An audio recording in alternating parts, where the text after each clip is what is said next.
I just wonder if she ever thinks about me on my birthday. That was always the question I had. I was adopted through Gladney, and my adoption was closed until I was 18. And then at 18, I was able to register to meet my biological mom.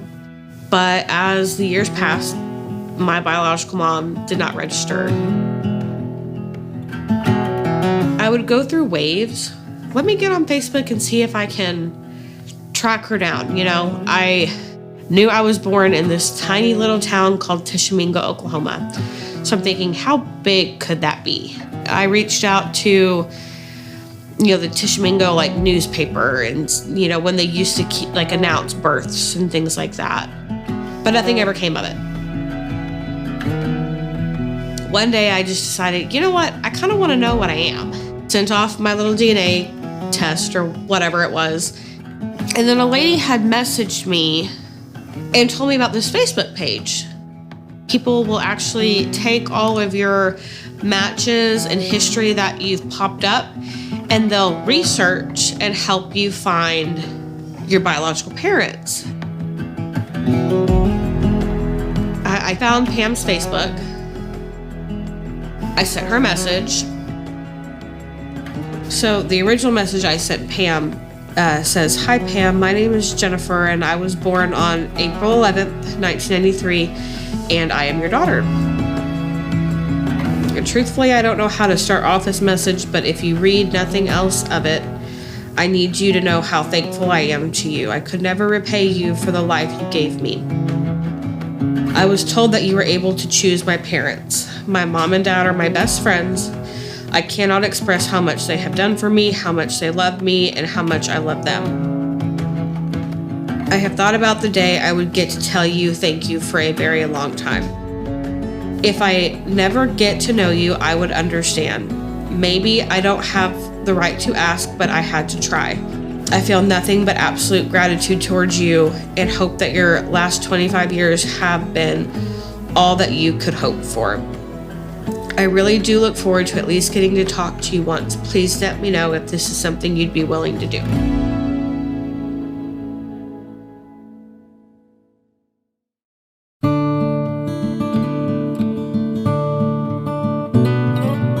I was 26 years old when I discovered I was pregnant.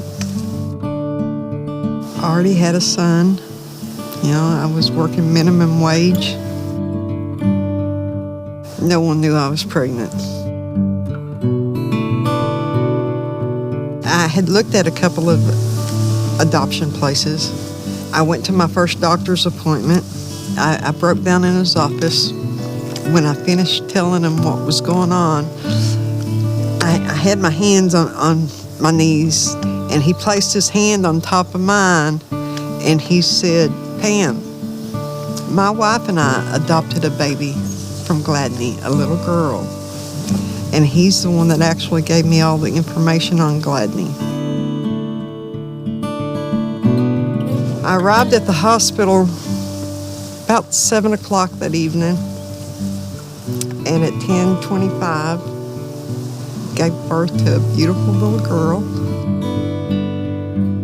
I stood at the nursery window most of the night, just looking at her, shed a lot of tears.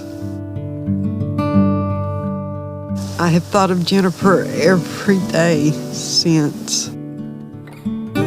I want to make one thing very clear. I gave my daughter up, not for selfish reasons. I gave my daughter up purely out of love. There was never any doubt that I did not love that baby. I did what was best for my child, and that was all out of love. It was the hardest thing I think I'd ever done, but I finally sent a message to her, and she immediately responded.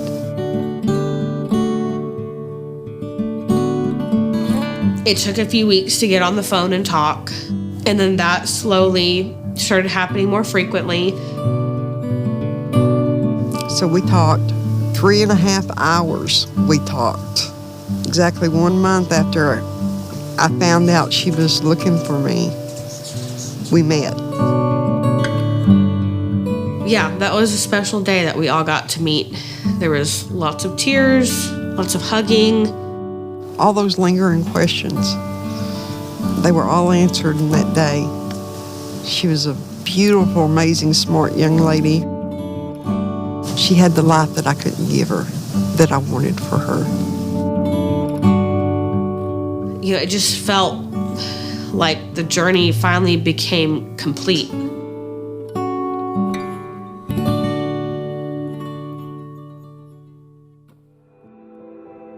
I had actually been in the shower, and when I got out, I noticed that I had missed 3 phone calls from Jennifer. And then I noticed that there was a text from Jennifer, and all it said was, "I'm so sorry, please call me, it's an emergency." So of course, my heart went straight to my throat. So I called her, and she was crying. I said, "Honey, what's wrong? What's going on?" And she proceeded to tell me that she was pregnant. She don't know what to do.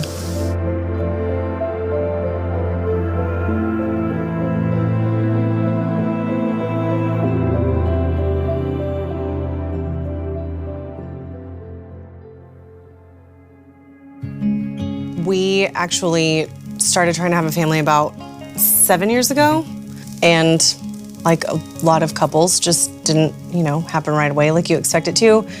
We did fertility treatments for about 2.5 years.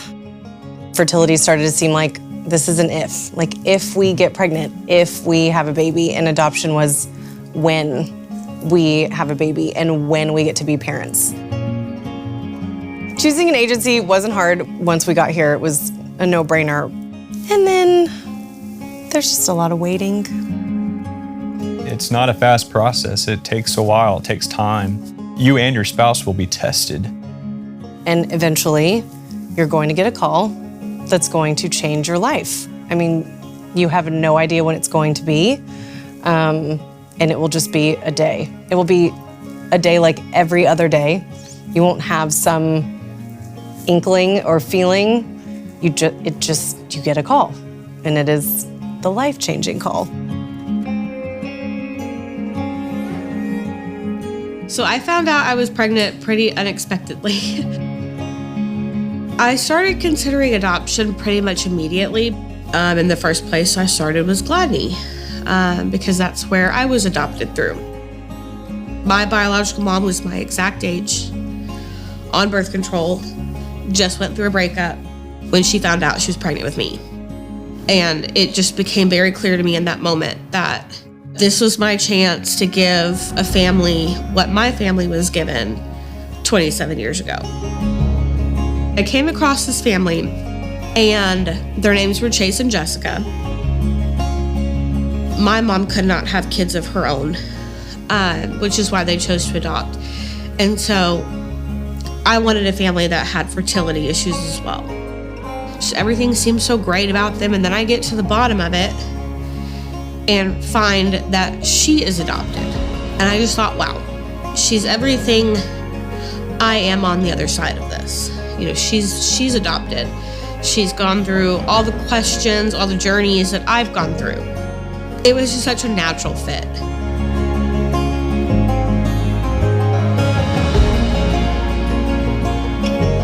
The most joyous part is when he or she is born and is here. That right there is undescribable feeling, especially when you get to hold them, see them, feel them, touch them. Worth the wait. It's so glaringly obvious your purpose in life is this. When I held Wyatt for the first time, she handed him to me, and I instantly realized that I am no longer the person I was when I walked in. Whoever I was when I walked into that hospital, I will leave someone else, because my purpose is different. My life is different. My heart is different. It feels like this immense responsibility and privilege.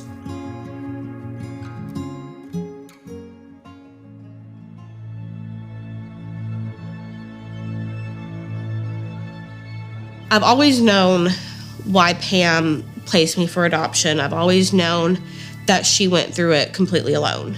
Now, being in her shoes at her age, I mean, she is a strong person. I know she harbored a lot of guilt over the 25 years that we did not know each other, not knowing if she made the right choice, if I had a good family. Back then, adoptions were completely closed. It was a brave decision that, gave me everything, and I never understood why Pam ever thought that she should be afraid of finding me because I might be mad at her or felt like she didn't love me. Now, being in her shoes, I completely understand. I'm terrified that Wyatt will think I didn't want him or I didn't love him. And I'm blessed and grateful and thankful that we have the opportunity to have an open adoption so that I don't go through that for 25 years. I get to tell him I love him, and I get to tell him my story. We envision that Jen is going to be someone that Wyatt always knows, because kids know what we teach them, and what's normal to kids is what we show them. So Wyatt won't have this day where he wakes up and we say, hey, we really need to tell you something, because he'll always know he's adopted, and he'll always know Jen, and he'll always know who she is and what she did for him and why she did it.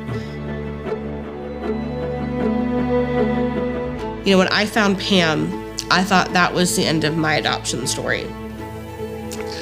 Only to 2 years later find out that my adoption story is still growing in a different way than I expected. I have a whole nother family now that I never thought I would get to have. He will know how lucky he is to know his biological mom, his biological family, and to be this loved.